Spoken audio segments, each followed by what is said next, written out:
लाहौर में भी बच्चों को कुत्ते काटते हैं, लेकिन पीपल्स पार्टी के खिलाफ प्रोपेगेंडा किया जाता है। कुत्तों से प्यार करने वाले कहते हैं इन्हें मत मारो, लेकिन दूसरे वो लोग हैं कुत्ते जिनके बच्चों को काटते हैं। हुकूमत ने डॉग लवर की फरमाइश पर कुत्तों की नसबंदी का फैसला किया है।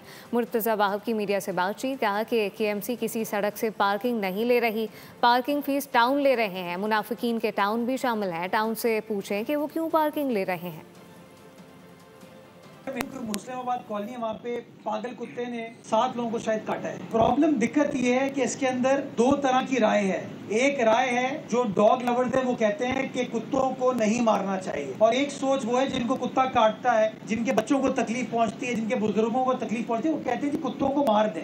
हुकूमत ने इस मामले से निपटने के लिए और वो जो डॉग लवर्स हैं उनकी फरमाइश पे या उनके प्रेशर पे ये फैसला किया था कि कुत्तों को न्यूट्रल करना चाहिए ताकि कुत्तों की आबादी ना बढ़े। काम चल रहा है, लेकिन न्यूट्रिंग आसान नहीं है। होती है, लेकिन इतना बड़ा शहर है, इतनी बड़ी तादाद है गालिबन कुत्तों की, कि वो प्रोग्राम उस कामयाबी के साथ नहीं चल रहा। मैं ये समझता हूँ कि इसके ऊपर कोई ना कोई हल निकालने की जरूरत है, और वो हल तभी होगा जब हम तनकीद से बाहर निकलेंगे, फैसला कर लें कि इस सिमत में जाना है या इस सिमत में जाना है। जो फैसला कर ले लोग, उस फैसले को हम इम्प्लीमेंट कर लेंगे। अब आप मुझसे सवाल पूछेंगे कि मेयर तो आप है, फैसला आप करें। मसला मंजर साहब ये, जो भी फैसला करेंगे एक ना एक माइंडसेट तनकीद करेगा, और जो तनकीद करता है फिर वो सोशल मीडिया पे मीडिया अपने हिसाब से उसको चलाती है। सब्सक्राइब करें और बेल दबाएं ताकि कोई खबर रह न जाए।